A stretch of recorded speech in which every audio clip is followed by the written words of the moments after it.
Here we go. So, welcome to our webinar on aortic emergencies, specifically for Aussies and Kiwis.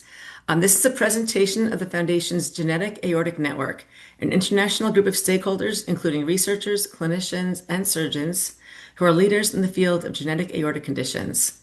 The Genetic Aortic Network has working groups that focus on basic and translational science and collaborative clinical science.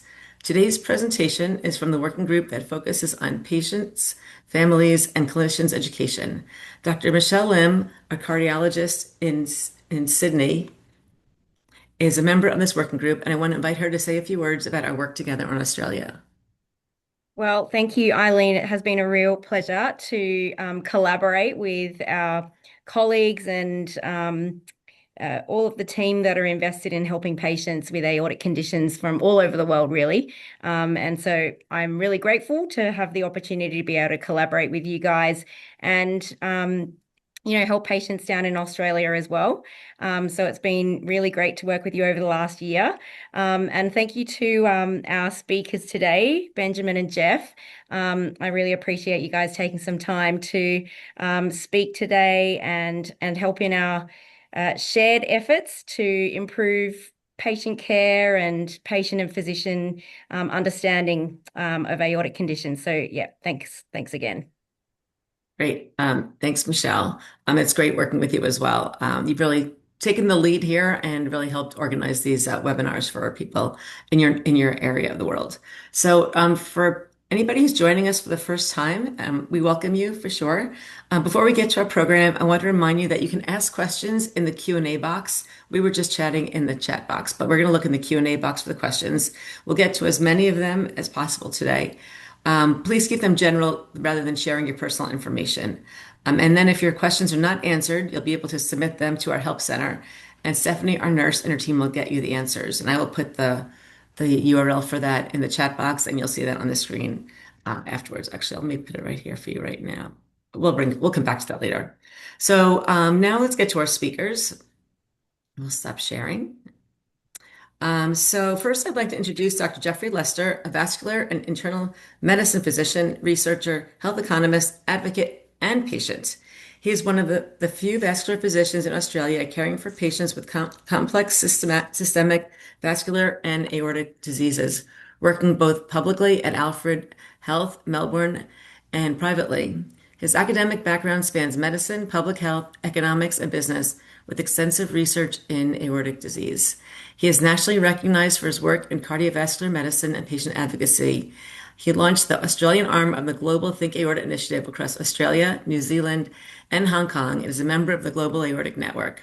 Jeff brings his unique combination of clinical, economic, and lived experience perspectives to deliver strong advocacy for clinicians, government, industry, and patients. He is frequently invited to give keynotes that share his story of passion and resilience, and we're really glad that you're able to join us today and share some great information with the people here on the webinar. So the rest of us will show our cameras off, and you can go ahead and share. Thank you very much, Elaine. I appreciate that. I'll just send There you go. my share request to you. Yeah.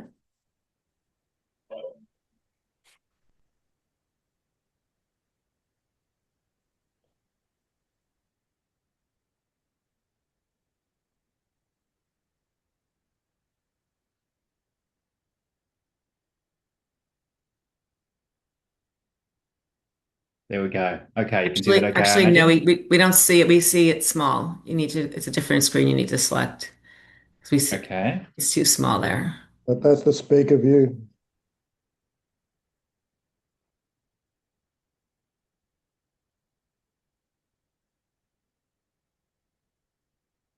Better? It's not yes, perfect. Thank you. Great. Thank you for that introduction, Elaine. Thank you very much for having me, Michelle. And it's great to obviously be talking with Ben, who I admire from afar as well. And thank you for everyone attending to tonight's webinar. Hopefully you learn a bit from all of us. There's a bit about me at the beginning here. Just a few disclosures. I'm lucky enough to be able to tell my story for a fee, which I can able to give back to the patients.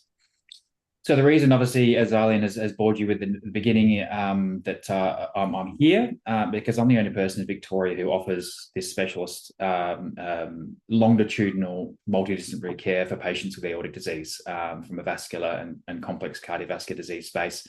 And as you mentioned, I'm obviously the Think Aorta lead in Australia, which we'll talk about a bit later on. I'm also an ambassador for the Heart Foundation, having helped them raise quite a bit of money. I'm also a group member of the Genetic Aortic Network, which Michelle and Eileen are kindly part of.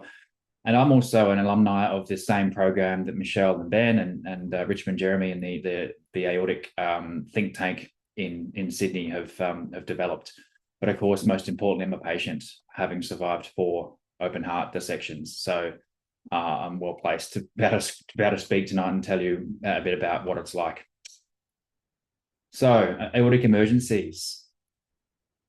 I should preface today by saying that there are, there's a few caveats, and only about 50% of the genetic connective tissue disorders will ever have a dissection. So this won't necessarily apply to everybody. So it's important. Some of the things that we say tonight may give you fear, may give you hope, may give you promise, may give you resilience, may give you questions. And roughly the statistical chance of having a dissection between the Marfan syndrome and the Ehlers-Danlos-Loeys-Dietz is between 30 and 60%. So certainly by no means it's not a given at all. Medication that you're on already, or hopefully you will be, including the beta blocker, the sartan type medications, and andostatin, all reduce your risk. So that leads you to be in a good chance of actually never having this happen to you. Just because you've got dilation of the aorta doesn't mean that you dissect, but in the same place, just because you've dissected or that you dissect in the future doesn't necessarily mean that you were dilated. There is a portion of patients who will do so at sizes that we otherwise would consider normal. So it doesn't necessarily, it's not a given. And in 2026, we've got regular surveillance and people are taking a lot more notice of this disease. And so worldwide that is, and I should say that early detection most definitely does save lives. And many patients, will live full and healthy lives, live normal lifespans. So the more you're aware of what's going on, which is obviously why you're here, but the more you're aware and educate yourself, the better you'll be long term.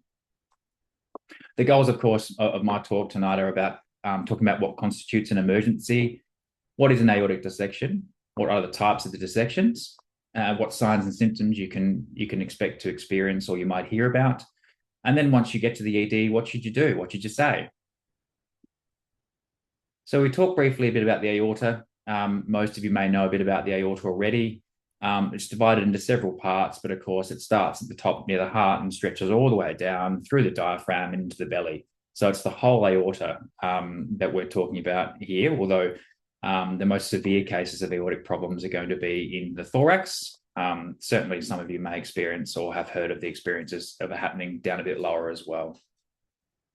Importantly, as I mentioned, the key thing is that the aorta is the 24th human organ officially labelled by the Europeans. And so that begs the question as to there are neurologists looking after the brain, there are kidney specialists looking after the kidneys, there are heart doctors looking after the heart.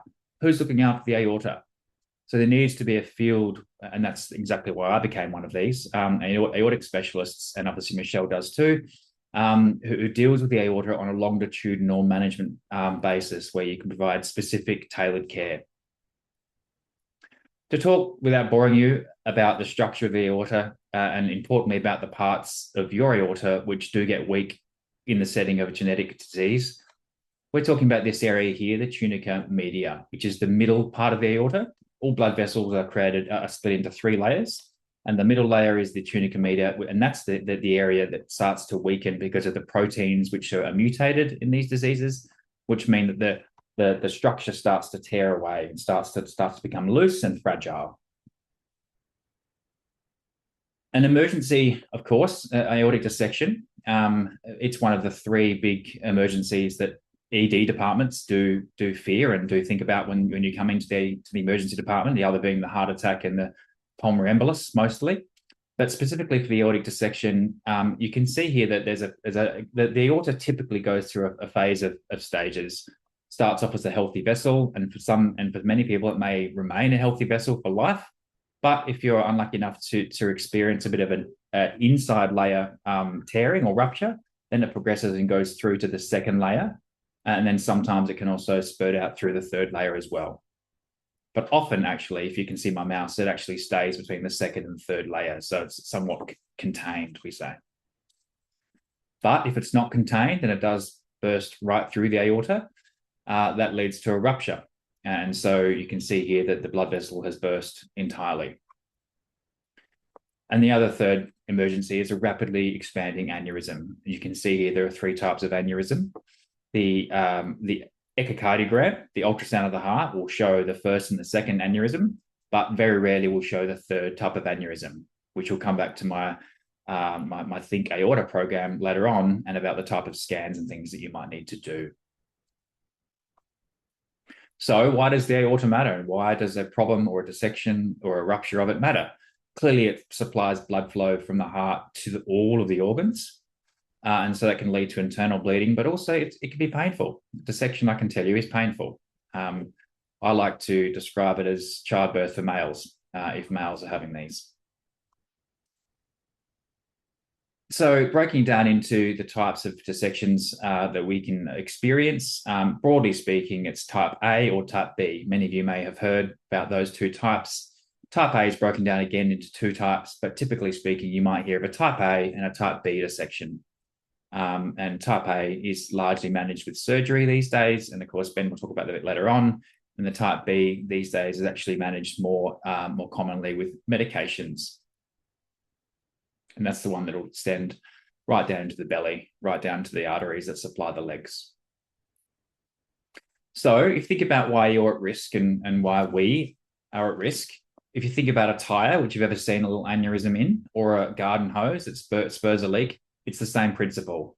You have that weak connective tissue in the middle part of the artery, and the genes that are important to part of that wall structure do become loose and start to wear away. And risk factors that can compound the problem, particularly if you've got a gene condition already, include high blood pressure and cholesterol, which can weaken the artery wall, make the tensile strength a bit more weaker. And of course, we are all susceptible to dilation and tearing. So the signs and symptoms that people often describe of a dissection, and this has certainly been the case in each of my 4 times, pain, of course, and it's severe and is intense. About 80% of all the presentations who feature this disease will describe pain that is severe and intense in the chest or the abdomen that can migrate from the chest to the abdomen. And they'll describe it as, and I have certainly described it as, continuous, pulsatile, and otherwise sharp and stabbing. The other symptoms that people can complain of is, even in the absence of pain, people can look like they've had a stroke or have the stroke kind of symptoms. So you might find that there's a facial droop, or you might find that you can't feel one of the arms or one of the legs. It's a common misconception that people describe, and even the emergency department have got this common misconception, that all pain for dissection is described as raring or tearing or ripping. So if you haven't described the tearing or ripping nature of the pain, that makes the ED department think less about the presence of a dissection. So only about half of the presentations will have those nature of signs that are described. And the other thing they rely on to make their diagnosis is a pulse or a blood pressure difference between the arms. So the wrist that's different to the other side, or blood pressures that are different. And so those things are only present in 30% of patients. And so just because your pain is not tearing or ripping from an ED's point of view does not mean it's not a dissection. Imaging tests. So if you're coming with chest pain to the emergency department, most of the time an X-ray will be ordered, but it does miss up to 50% of aortic syndromes. Likewise, as I mentioned before, an echocardiogram or a heart ultrasound misses up to 50% of aortic syndromes. And that brings me to Think Aorta. Think Aorta is a program that I lead in Australia and New Zealand, which reminds my colleagues in the ED department, and it's supported by our emergency colleagues across Australia and New Zealand. It's also supported by both heart foundations in Australia and New Zealand, the Cardiothoracic Surgeons and the vascular surgeons, to remind everybody to think about the aorta. Importantly, this was started by a gentleman in the UK called Gareth, who has Marfan syndrome, and he was discharged from the ED after having a normal echocardiogram despite knowing he had Marfan's disease, because his dissection was outside the window that an echocardiogram showed. Nobody did a CT. So he thought, let's promote this, let's make it aware so that a CT is the definitive scan for a diagnosis. Don't let anybody tell you a dissection or an aortic problem has been excluded on the basis of an echocardiogram and or chest x-ray alone. The other imaging is an MRA or MRI that can be done. When you go to ED, what do I say? Well, I mean, firstly, what I'd say to my patients in the clinic is that they should all have a My Health record. Back in the day when the My Health record was opt-in, you had to choose to do it. That made a lot of problems worse for patients and myself, of course. So most of you now in Australia, at least, have got an opt-out. That is to say you are part of a My Health record. It pays to double check that, log in via MyGov and make sure your details are up to date so that wherever you present, the physicians or the doctors have got your details right in front of them, your last scans, and they have got information because time is of the essence. Don't drive. If you've got these symptoms, call an ambulance. If you drive, there's a chance you might not make it on the way because you collapsed or you passed out. And so that's important that you call an ambulance. And when you go to the emergency department, I've got Marfan's, or I've got Louis Dietz, or I've got Ehlers-Danlos, or I've got an enlarged aorta. I'm worried about my aorta. And ask the question, do you think I need a CT? Do you think I need a CT? This question here is really important because it prompts in the ED or whoever you've presented's mind that, oh, gee, good question. Does this person need a CT? And it will take a really strong physician or a really, really brave physician to say, no, you don't, if you've got those otherwise risk factors we talked about. And simply, I'm worried of having an aortic dissection. My second, of course, the first time I presented, I had no idea what was going on, but my second, third, and fourth times, each time I think I'm having a dissection. And they took it seriously, and you go straight to the front of the queue. They wasted no time. My takeaways here are, I know I've said a lot of things that may make people worry or may make you panic, but it's important that you don't panic because modern surgical techniques are amazing. And it's important that everybody makes friends with a good hospital that deals with these diseases regularly, like the Royal Prince Alfred, the Alfred in Melbourne, the Austin in Melbourne, the St Vincent's in Sydney, Royal Prince Prince Charles in Brisbane, and of course Auckland as well, and Waikato.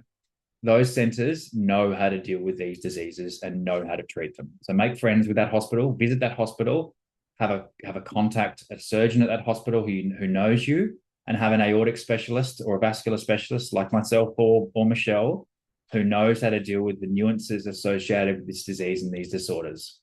The more engaged people are with these disorders, the better they are long term. That is a fact. It's important to know that not every time you get chest pain, it'll be either your aorta or it'll be anything to worry about at all. Sometimes things like anxiety or completely unrelated conditions and benign conditions can cause some chest pain. So just because you got the chest pain doesn't necessarily mean it's going to be aorta every time. And as I said, make sure you educate your family, your friends, and your doctors. When you go to the ED, tell them to think about my aorta. Thank you. And here I am. Proof that these are survivable and you live normal lives. Great. Thanks so much, Jeff. Somebody did mention they were just chatting away in the chat box while you were presenting that they did go to the emergency room with chest pain, said they had Loeys Dietz, and doctors did not know what that was. And she said, I'm worried about an aortic dissection. And they said they did not take her seriously. So when somebody doesn't take you seriously, ideally, you talked about some hospitals where they'll know what you're talking about. But if they don't, what do you do? Is there something you bring? Yeah, it's a great question. Part of me wants to say, what's the name of the person who told you that? I want to go and give them the phone call. But let's not dock people in. The way to educate, because don't forget, this is, unfortunately, physicians miss this diagnosis, which is why we're getting this campaign to get people aware. And as you say, Louis Dietz, the physician doesn't know about Louis Dietz. So the question is, have you spoken to cardiothoracics or have you spoken to the cardiologist or the vascular team about this condition? Or have you spoken to a colleague about my condition? Because just because the person you're speaking to doesn't know what it is, doesn't mean that nobody else in the emergency department knows, or the surgeon or the cardiologist or the vascular specialist on call doesn't. They almost certainly will. So it's important to ask for the second opinion to make sure that question's been asked up the chain. Great. Good advice. Good advice. All right. Well, thank you. Thank you so much. I think there's a couple more questions here. People let me just ask you these. Let's see. Um, okay, one question is about preventive surgery. I think we'll save that for Dr. Robinson. Here's a question for you, especially since you've had this personal experience. So you broke a dissection down into 4 stages. At what stage will you start to experience physical symptoms? Is there a way to catch dissections before before there's a rupture? Yeah, it's a great question. Yes, there is. Like, if you want to use my example as an example of that, my first symptom was dizziness and tingliness in my hands. That was my first symptom. And because I had no idea what it was, I didn't think that I was 24. I had no, that I knew risk factors at all for this kind of disease. I didn't even know what it was. And I thought, oh, this tingly hand, and I feel a bit unwell, but I'm okay. I'm still standing. I can breathe and talk. I think I'll be okay. And those symptoms didn't go away after an hour. And I went to the emergency department by pure luck. And then I got to the triage desk, and that's when the pain hit me. That's when the pain I talked about hit me hard. So to answer the question, I had about an hour between when I had a first symptom of the stroke-like tingliness and feeling a bit queasy and, that kind of symptom onset, between that and when the pain came on. And then I still had another 2 hours. I was operated on that night. So I still had another 2 hours between then and getting the first surgery, cut. So essentially 3 hours after symptom onset, I was in theatre. Somebody actually is asking about the time frame also, and you're talking about 3 hours, but it's not always that. It could be shorter, it could be longer. Yeah, So absolutely. what do you want to tell people about the time frame and the urgency? Yeah, I think that unfortunately this is a disease that people die from, and so time is of the essence. And so it's important to be aware of where your hospital is and who can treat you at that hospital, who knows about your condition at that hospital, having your My Health record, because as I said, time is important here. And so educating your family about, okay, what's our plan? If this ever happens to me, what's our plan? Which hospital are we going to? Who's driving? Which car are we taking? Who's looking after the kids? Because it may happen out of the blue, irrespective of the size of what your aorta otherwise normally was. So if you have a plan in place, kind of like you do with childbirth, when you're about to give birth, if you have a plan in place for what your game plan is, that reduces the time. And certainly, hopefully in advance, you've educated, you've had a discussion with somebody who's experienced with Loeys Dietz or whatever it is at the hospital you intend to present to, who knows. And so, when you come in, if it's confirmed that's the case, everything will go, right, it's time, we're on, that kind of approach. Thank you. If somebody's got one of these risk factors that puts them at higher risk for aortic dissection, what can they do to prevent it, or I guess put it off in terms of medications? People are asking about statins. Yeah. But is that it, or tell us what the guidelines are these days about So prevention? I give most patients, if not all patients who can tolerate them, a beta blocker, a blood pressure medication like a candesartan or a telmisartan, one any and arsen. Not necessarily a prill, because there is evidence that the artans have better outcomes on preventing aortic dilation, at least. And that's about reducing the blood pressure and reducing the pulsatility, because every time you beat, your heart beats, by design, your artery starts to pulsate a little bit. That's how you can feel your pulse. And so beta blocker is about reducing that pulsation so that every beat doesn't put so much strain on an aorta that's already at risk of having problems with it. And the third medication was actually just confirmed last year to be beneficial, and that is a statin. So that reduces the inflammation. So you're not on it for cholesterol, you're on it for inflammation reduction around the aorta. There's no evidence in Ehlers-Danlos that it works, but certainly in other conditions like Marfan's, Loeys Dietz, and other hypertensive-related aortic emergencies, the statin has been shown to reduce the dilation, both mainly in the abdomen, but also in the thorax. And just checking on that, that's why imaging is important, right? Absolutely, yeah. As I said before, you don't know where because the aorta is kind of this long, Right. it's a good sort of 50 centimeters long, roughly. And so a chest X-ray and an echocardiogram won't look at the whole aorta, which is why CT is certainly the single definitive test to confirm the presence of enlargement, rupture or tearing of the wall, or an ulcer, or a problem with the aortic wall. But even before there's a problem, I mean, regular monitoring, so you can watch Sorry, it. beg your pardon. Absolutely, yeah. So actually, I know that we're working on a protocol at the moment at our hospital. It's based on the RPA protocol of MRI, because obviously, we have a lot of young patients who don't want CTs every 6 minutes. So we're looking at a protocol which looks at the MRI scanning. That's the MRI is the tunnel you go into, very loud tunnel. You put some headphones on, listen to some cool music. And we're looking at the MRI, which doesn't have any contrast, or radiation. So therefore, it's a safer option for everybody, and particularly younger patients, to get their whole aorta imaged. So that's something we're looking at working on, and that's at the Alfred. We're working on it in Melbourne. I know the RPA does it too. So, but if it's an urgent, or if it's a periodic screen, so every 2 or 3 or 4 or 5 years, then a CT is typically okay in that setting. But if you're getting into the closer end of getting a more common or more regular surveillance pattern, then we try for younger patients to go to the MRI. Great. Is there any evidence that chronic stress can cause an aortic dissection? It's a great question. I think the secondary effect through high blood pressure.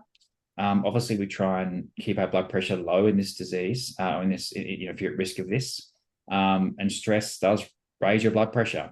And that comes back to what I said about not panicking. I know that's easier said than done, but I've been on both sides of this, and I can tell you, panicking does nobody any benefit. So it's important to remain calm and go through the motion, go through the plan you've established. And stress certainly would make the blood pressure worse, and so therefore would put some more strain on the aorta than otherwise was necessary. Okay, we'll do a couple more since we have a little bit of time here. Do you personally have any difficulties post-dissection in terms of memory loss and being on medication? You cut out. Well, I missed your question. Oh, sorry. Difficulties, Do you personally have any difficulties post-dissection in terms of memory loss and being on medication?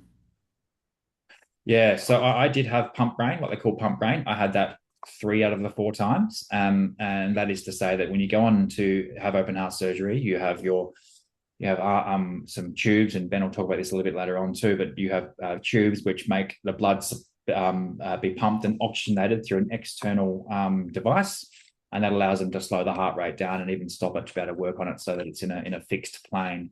But that has been known to cause some confusion and some temporary short-term memory loss on each of the occasions I had it. It was longer the first time. It lasted about 6 months, the first one, and then lasted about 3 or 4 weeks on the the second, third, and fourth time. But I think the key takeaway and the key example is that I only became a doctor because I dissected. So I went through the application to medical school and went to medical school after my first dissection. So I'd been on the pump, so that's living and breathing evidence that, your life can carry on, and in fact, your intelligence, or your learning ability, isn't affected in the way that some people may describe. Of course, it's possible when you're on the pump. Some people are rare, in a rare occasions do stroke out from that, whether it's been from the dissection or from the pump. But in terms of memory loss, no is the short answer. Well, at least maybe ask my wife. I don't know, but she'd probably say I've got memory loss, but I don't think I have. Selective. Correct, exactly, and selective hearing too. Yeah. But in medication wise, look, the beta blockers aren't that much fun. I'm not going to lie. They do cause some some problems at times. Sometimes a bit of a slowing and a bit of a, you kind of have a bit of a difficulty, getting excited about things after you've had your beta blocker. And they're the most common medication that I find my patients complain about. And so I get that, I do. But they're just so good in reducing the tensile pressure and the blood pressure as a whole on the aorta. So, the trade-off is having an aorta that's closer to having a problem, So most patients, I find, after counselling and discussion with them about what a beta blocker does, how it works, and the importance of it, are happy to stay on it. But there are a small number of patients whom who don't tolerate beta blockers. That's the big one that we find.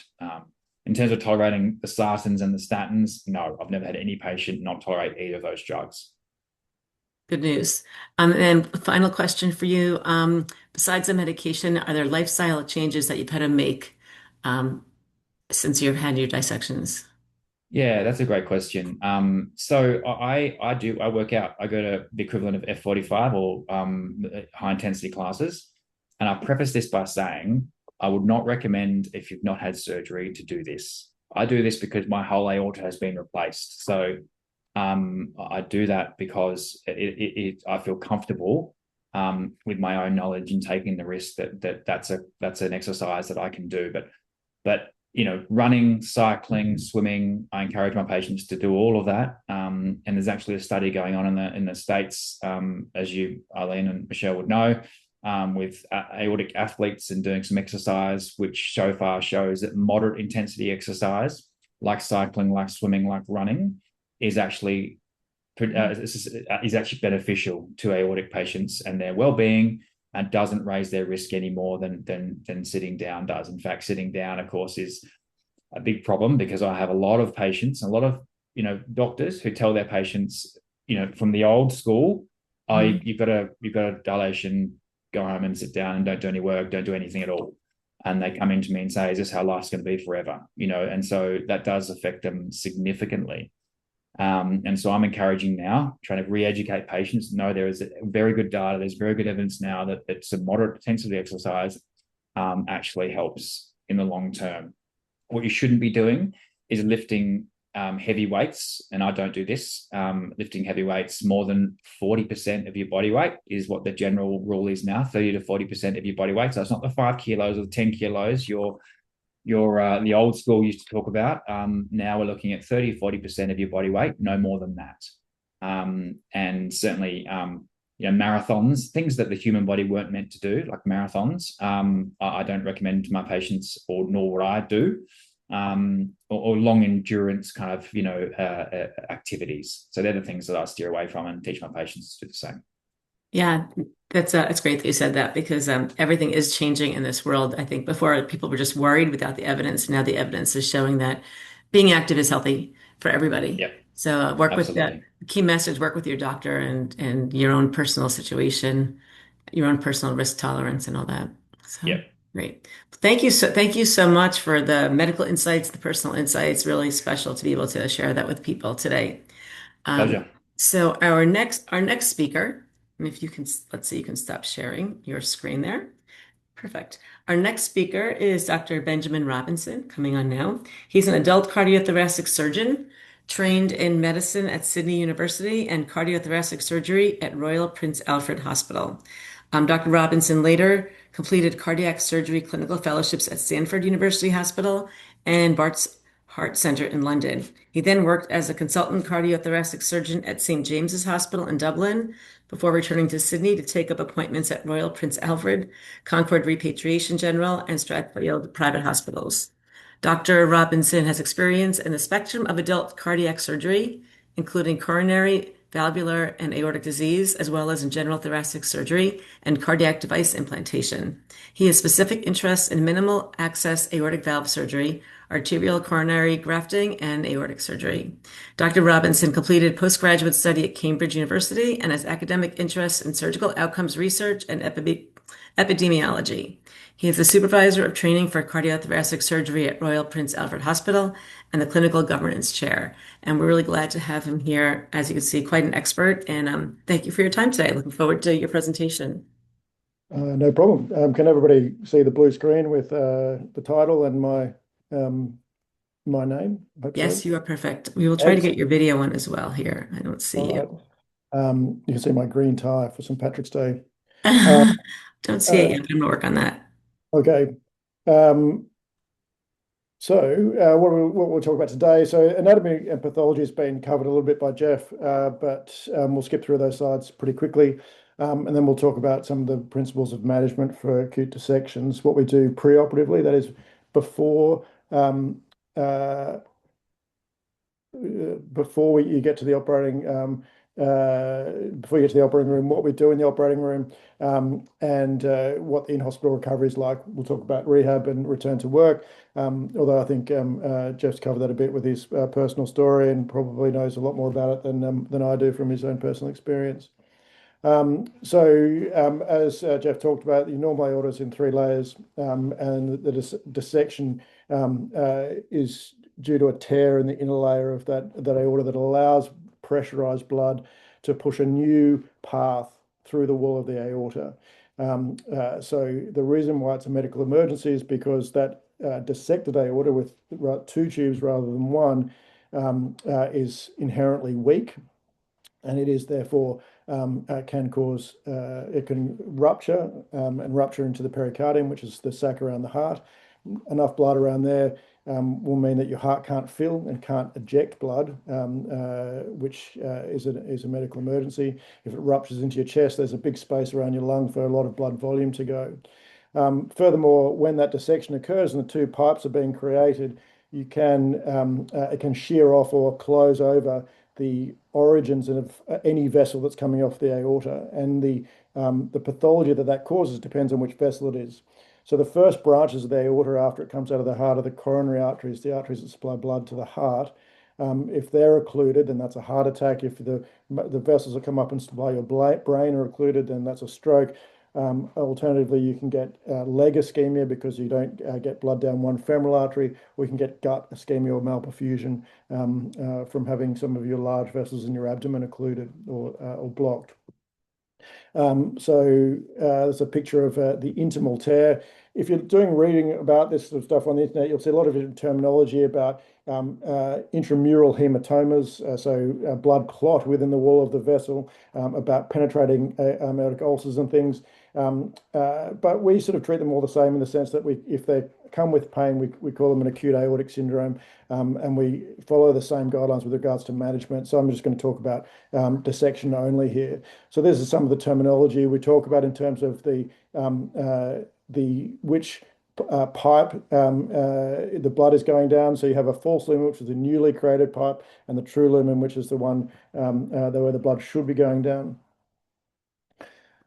So what does it look like? On the right, there is a pathology specimen. So you can see that you've got a blood clot within the wall of the aorta, creating those two pipes. In some cases, the blood entering that space becomes quite slow, and stasis can allow for blood to clot, and so you get hematoma there when you're operating. But other times there's free flow of blood that does not clot. And so you can see that quite well on the left-hand picture. This is a slice of a CT scan through the body, sort of in an axial plane. So you've got your bifurcation of your trachea here, so to the left here and right main bronchus, and you've got the aorta as it comes out of the heart and goes past the pulmonary artery. And this is the aorta going back down through the chest, the descending thoracic aorta. So it demonstrates both pathologies that you can see in dissection, and that is that you've got a hematoma here. So the blood in this part of the aorta in the false lumen is clotted, but in this part of the aorta, you've got free flowing blood with contrast going down both lumens, the true and the false. You possibly say that there's a tear there in the fenestration between those two lumens, allowing blood to go either way. This is what it looks like on a transesophageal echocardiogram. So this is the echo probe or an ultrasound probe placed in your esophagus when you're asleep. And you can see you've got a dissection flap, we call it, and you've got you've got two pipes here. One is obviously a lot larger than the other in this particular picture.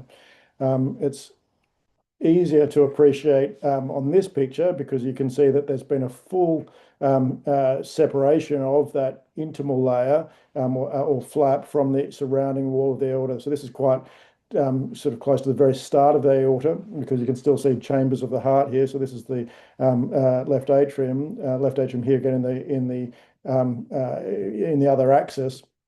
You can see you've got your aortic valve leaflets here, 1 and 2, and then you've got that dissection coming down with true lumen here and false lumen here. So this is the medical emergency that we talk about. Jeff talked about classifications they've all been based on where the tear is that allowed this to occur, which aortic branches are blocked. And so what type of dissection is it, which is the classification. But this slide was to show what I want to know from your imaging, and Jeff's exactly right that the CT is the gold standard.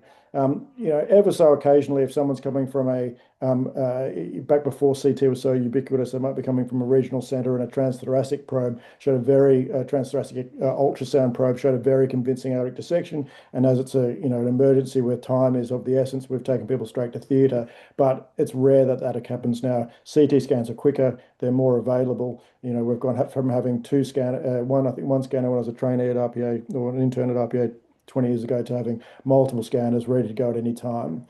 The classification most commonly used is the Stanford, because it just divides into A and B.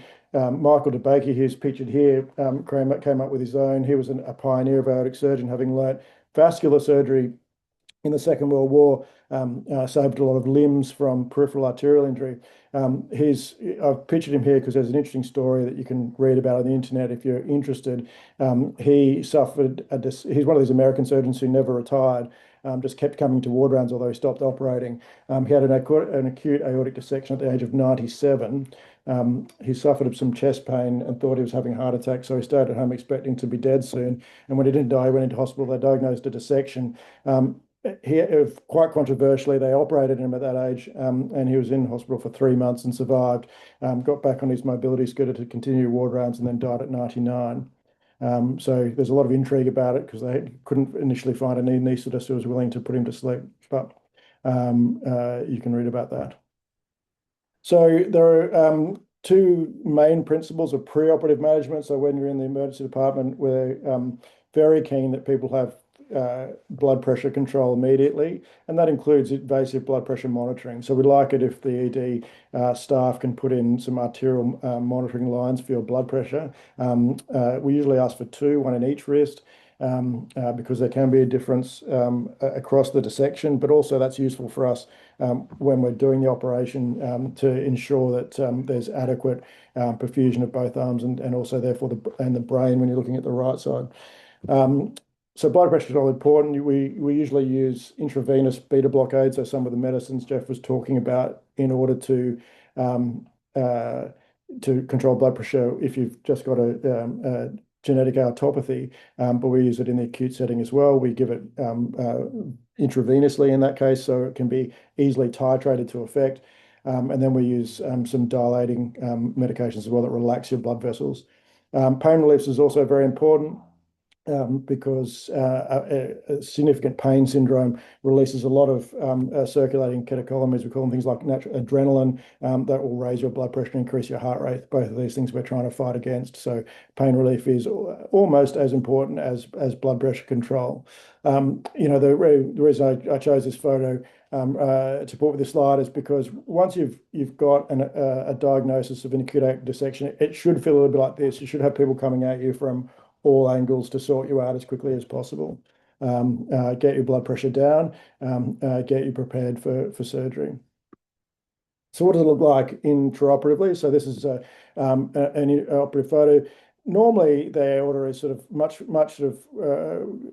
nicer color. It's going to be white. You can see little blood vessels on the surface that supply the wall of the aorta with blood. But this is what it looks like when you get in there and the aorta is dissected. It's nice, angry looking. It's red. You can see sort of some blood underneath that thin layer of adventitia, the outside layer of the aortic wall.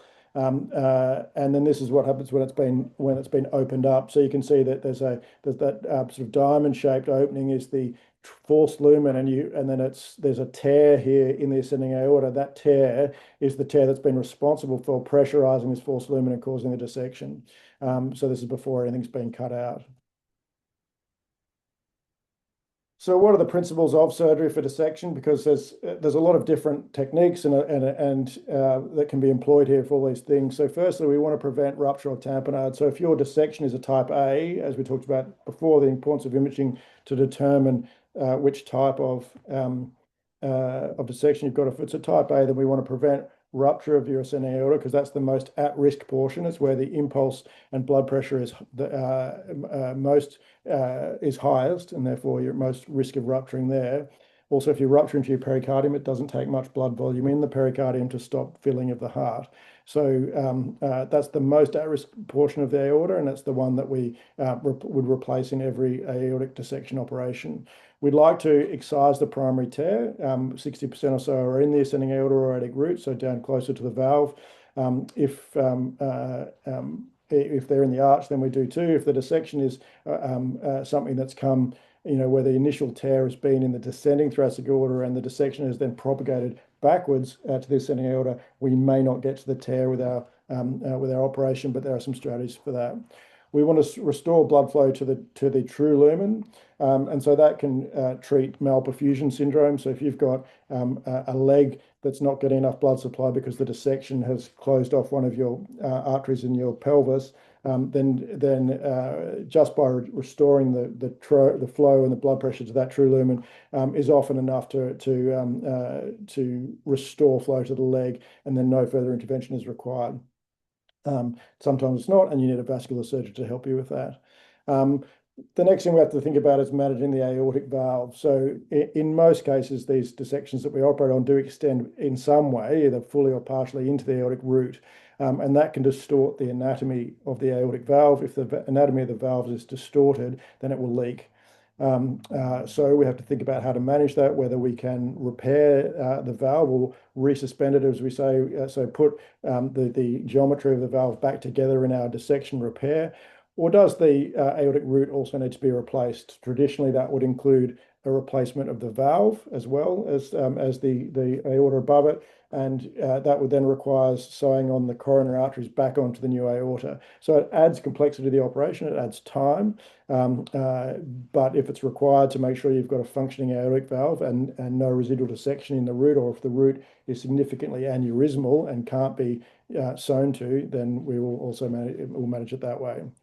So the extent of replacement is the key consideration when we're going into the operation, and we'll have a plan based on the imaging for that, but that plan has to be often changed or altered based on the findings in the surgery. We have to think about perfusion. So perfusion is how we maintain blood flow to your body whilst we've got the heart stopped in order to do this operation. And we have to think about your brain. So you can see the diagram on the right, those three great vessels that come off the aortic arch. The first two supply your brain. They become the left and right common carotid arteries. And it doesn't take much to imagine that if you're messing around with that plumbing in order to replace the aorta up into and including the arch, then there may be periods where you don't have blood flow to the brain. So we can talk about what we do in those circumstances and how we reduce your risk of stroke or cerebral injury during aortic surgery. So you may, if you've had a dissection, wake up with more than one incision, and that may be a surprise to you, and that's largely for the perfusion. Now there are a number of strategies for that, about where you need to, for any sort of simple cardiopulmonary bypass circuit, so that's the heart-lung machine that we run while we're doing the surgery. The basics are you need to drain the blood before it gets to the heart, and then you need to put it back into a large artery and pressurize it. We go from a flow situation where you've got a flow that pumps, so it's a pulsatile flow, to a cardiopulmonary bypass machine that's laminar flow, like a hose. And so you go from having sort of a systolic and a diastolic pressure to having just a single blood pressure, usually around 60 to 70. So we can give the blood back in the number one is the axillary artery. So we cut just under the clavicle or the collarbone. We dissect through the pectoralis muscle to find that. You can put blood back into the femoral artery, which is probably the quickest in an emergency.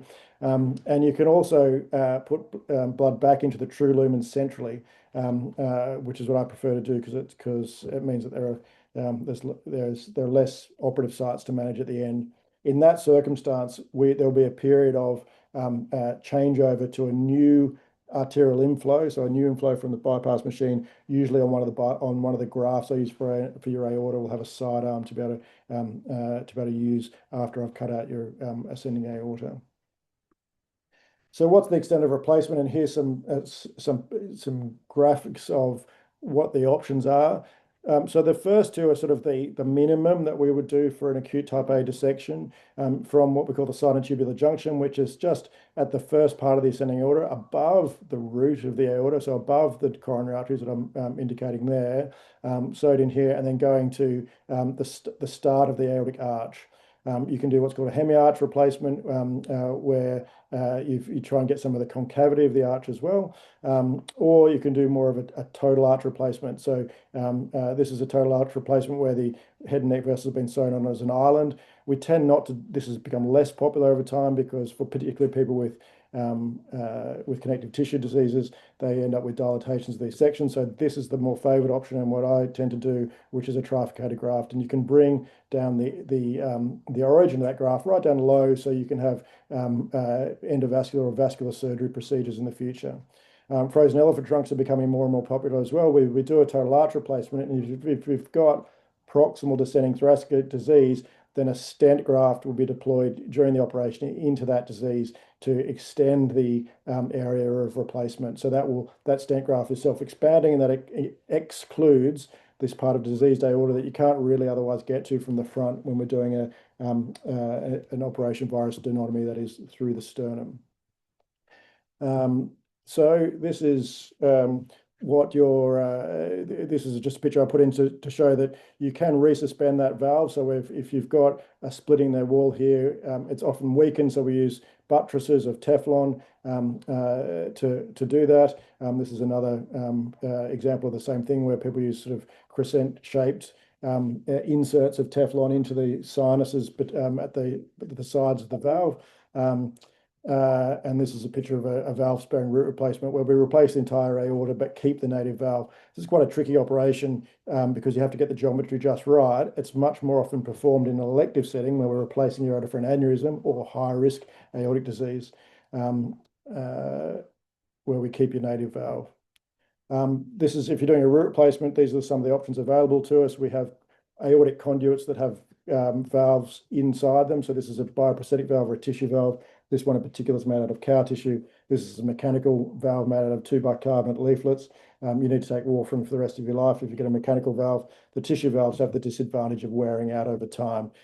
So then there's some management issues about what you're going to do in 10, 15, 20 years' time when that valve becomes usually stenotic, that is, becomes tight and no longer working. The point of this slide, this is from a research paper published by Cornell Medical School in New York a couple of years ago, talking about which strategy to use. Should you just do that conservative approach, that is from above the coronary arteries just to the arch or hemiarch, or should you do an extensive operation where everyone gets a total arch replacement or a root replacement as well? And the reason why I like this paper is because for years I've been going to conferences and you get some very sort of usually telegenic surgeon get up and saying, well, I'm a proper aortic surgeon. I do a full arch replacement in every dissection. But for people out there who only do 1 or 2 aortic operations a year, that's very poor advice because it's much more complicated. And so this is what I prefer to think is the best way. And this is an evidence to show that that's probably the case, that you need to have a tailored approach to each individual patient. If the root's enlarged or completely destroyed by the dissection, yes, you need a root replacement. If you've got the tears in the aortic arch, then that needs to go as well. Would obviously also be more aggressive in patients we know have Marfan's or Lewy-Dietz disease because we know that they're more at risk of dissections later on, or leaving them with a dissected arch, for example, is much more likely to further dilate quickly. So this just showed where they looked at their series. They had a number of patients in each arm and showed the survival was the same, favouring their tailored approach. I should point out their operative mortality is 5.6%, which is excellent, showing that that's a really good aortic center. So that's what it looks like at the end. This particular operative picture is of a root replacement and ascending aorta. So this is the ascending aorta, and the root is down here. You can see this bit of heart tissue here. This is the right coronary artery being sewn back on to the root so that the heart is perfused with blood. These blue things are pacing wires that everybody gets after an operation, so we can control your heart rate. They're pulled out when you no longer need them. This is the pipe that's going into the right atrium. This is the one draining blood to the heart-lung machine. This is what we call a floppy sucker, which just sits in there to gather any blood from the field, and it can take it back to the pump and put it back into you. This is another cannula on the aorta that we use to de-air or deliver a cardioplegic solution, which stops the heart. So recovery after a dissection repair. This is a patient in intensive care who's got I put this slide up because it can be quite confronting if you've never seen it before. And I tell this to families a lot for any sort of heart surgery that there are a lot of infusion pumps here. There are a lot of screens and monitors. There's a breathing machine. This is a kidney dialysis machine. These pipes, bedside heart lung support, which you don't often need. But this is, what it can look like for a post acute dissection patient. And so we remove the supports and the machines as you no longer need them. Um, so what are the issues in recovery? So blood pressure targets are very important. Post-aortic surgery, we don't need to bleed acutely after the surgery. You can often have, up to 200 sutures being used and many, many more suture holes as you've done with used continuous sutures. We have a target of a systolic, usually less than 110 in the first few hours, and that gets relaxed slightly over time. The medications Jeff's talked about, and they have side effects that people complain about. And yes, I agree, people do complain about beta blockers. There are physical restrictions initially. There are sternal precautions to worry about. Whilst your sternum is healing, they normally last about 6 weeks and then, progressively relax to 3 months. And there are lifelong restrictions with regards to Valsalva maneuvers, so lifting those very heavy weights. So I talk about moving pianos and fridges around the house is not for you after a dissection. You will find that you'll be quite fatigued in the first few months after surgery, and maybe Jeff can answer questions about that.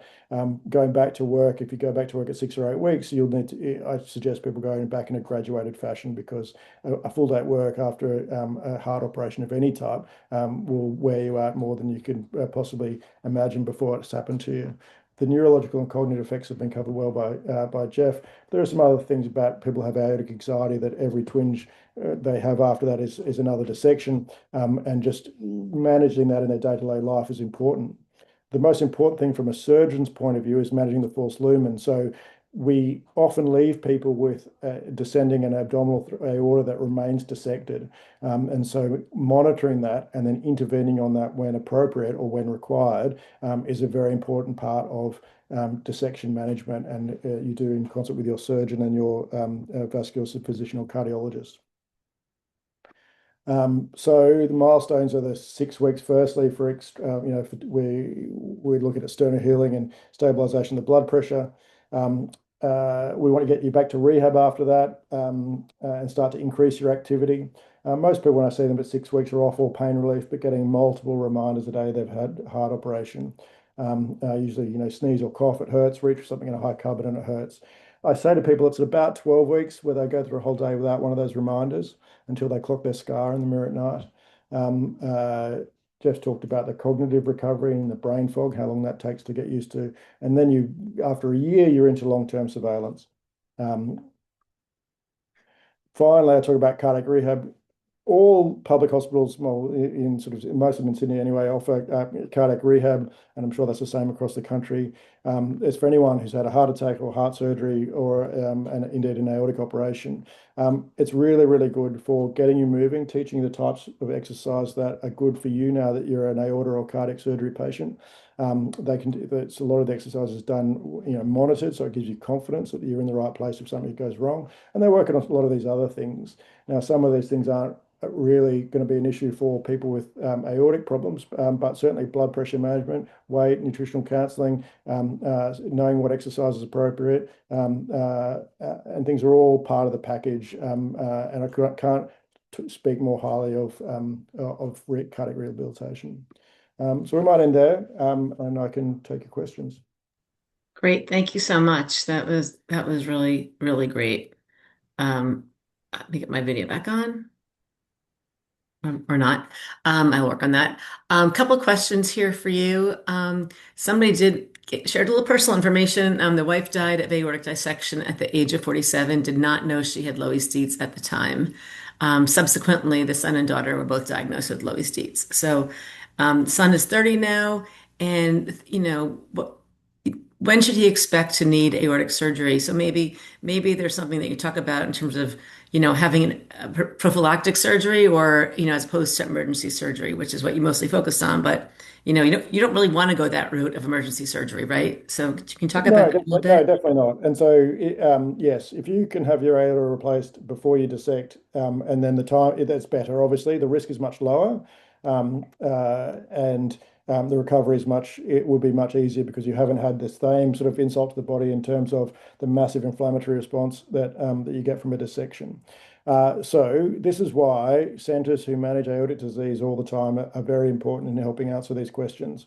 So at RPA, we've got Michelle, but her mentor Richmond Jeremy, and they give such an important component of our aortic multidisciplinary team, where we have imaging doctors, surgeons, cardiac surgeons, and vascular surgeons, as cardiologists and specialists on the aorta. And so occasionally, there is a difficult case where someone has not met size criteria for intervention, which depending on the guidelines can be 50 millimeters, can be 45 millimeters or whatever. But then you'll get Richmond Jeremy, who is literally a world expert in this stuff, say, well, I've done the gene paneling and stuff. He's got this gene, he's got that gene, he's got this gene, and they're all really bad genes to have. And the, terrible family history with sibling A, B, and C all dying of dissection. And so I agree, it's only 38 millimeters, but I think we should just replace this one. And so that's usually the last thing someone says about the patient, and everyone says, fair enough, okay, we'll do it. And so I've been at aortic MDTs at other hospitals where they've got all the things that you need for an aortic MCT except that expert. And so, answering those questions is then more difficult. But yes, there would be certainly at RPA we operate on Louis Dietz significantly earlier than the guidelines would expect, particularly when there are certain genes, and Michelle might be able to comment, that maybe non-syndromal genes or something that infer a higher risk. And yes, then getting that timing right is important, and finding your surgeon is important. And I would add also that it's it's not, in my experience, it's not the surgeons that attract the aortic work. It's the specialists on these genetic aortopathies that attract the aortic work. So there's a lot of it at RPA because of Richmond Germany and his group getting all these patients in from around the state. And it was similar in London at Barts. They had a very big genetic aortopathies clinic, and so they came from around the country. And so initially they didn't have that at Stanford when I was there, but what they did have was a mad head of department who went and put his personal mobile phone number in every single emergency department in California, and they called him for every dissection. So they went from one dissection a month to two a week, and they got amazing experience with dissections, and that's what you want. You want a surgeon who does more dissections rather than fewer. And also more dissections in connective tissue patients as well. How different is that? Yes, so that is true, and you notice, occasionally it'll be like Jeff's story where the patient comes in with a dissection, they're quite young, and you suspect a genetic aortopathy because they are young and their aorta's not that dilated. But you find it when you're sewing to the aorta that it is weaker and it's harder to get it to hold the stitches. And so all your things that you've learned about, and it's similar with very old people. If you take them on when they have a dissection, just about the quality of your stitches, the amount of buttressing you have to use, but also, as I might have alluded to in the talk, your aggressiveness with regards to how much aorta you replace. And so if you're a general cardiac surgeon who does one aortic operation a year, then you don't want to be having to do a total arch replacement in the middle of the night, when you don't do that many. But occasionally, that surgeons find themselves in that circumstance because they're the only one that's available to save the patient's life. And so there is a balance between getting patients off the table safely to live another day, and then also the extent of replacement in someone who's got more subspecialist experience. So if you end up in our aortic clinic to being discussed at our MDT because your life's been saved at a centre that doesn't do many aortas, then that's probably great. And now you've come to us and we can make decisions on on what to do with your dissected arch, for example, when to intervene on that. Do you need your root done at some point if you've just had that simple operation which saved your life? Always worth going to where there's expert care. Another question, do pectus deformities complicate surgery or recovery? They make the surgery a little bit more difficult, just in terms of the access to the organs. To be honest, pectus normally has its greatest effect sort of over the right ventricle of the heart, so it's not So it's normally away from the aorta, but a very bad sort of pectus, particularly some of them that are associated with a developing scoliosis or kyphosis, where you've got your chin further over your chest, do make it difficult. But there's lots of different anatomical things that make this sort of surgery more or less difficult. I'd say that morbid obesity, which we see more and more, where your abdominal organs push the diaphragm up and really push the sort of the aorta deep and back into the neck, make it probably harder than a pectus.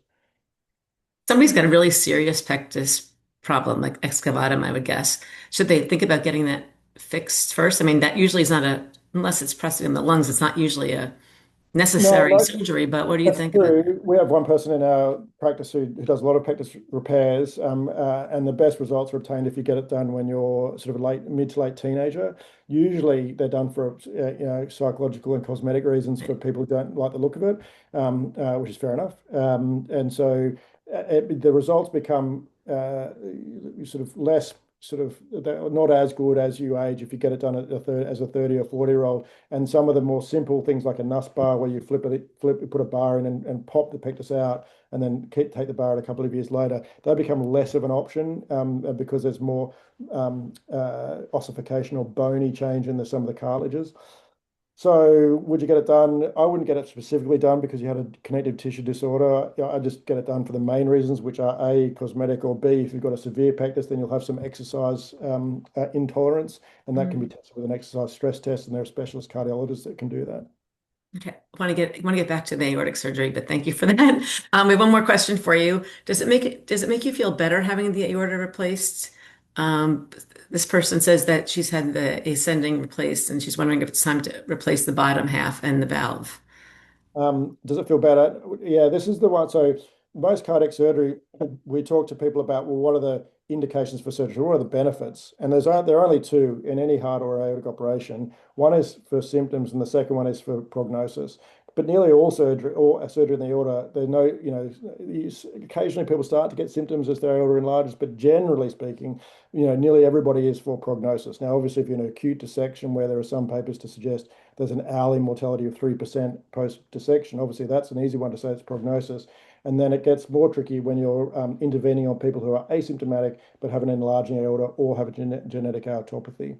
So it will only make you feel better in the sense that it will take away some of the concern about having a complication relating to the unreplaced part of your aorta. It shouldn't make you feel better in other ways because there hopefully aren't symptoms from it.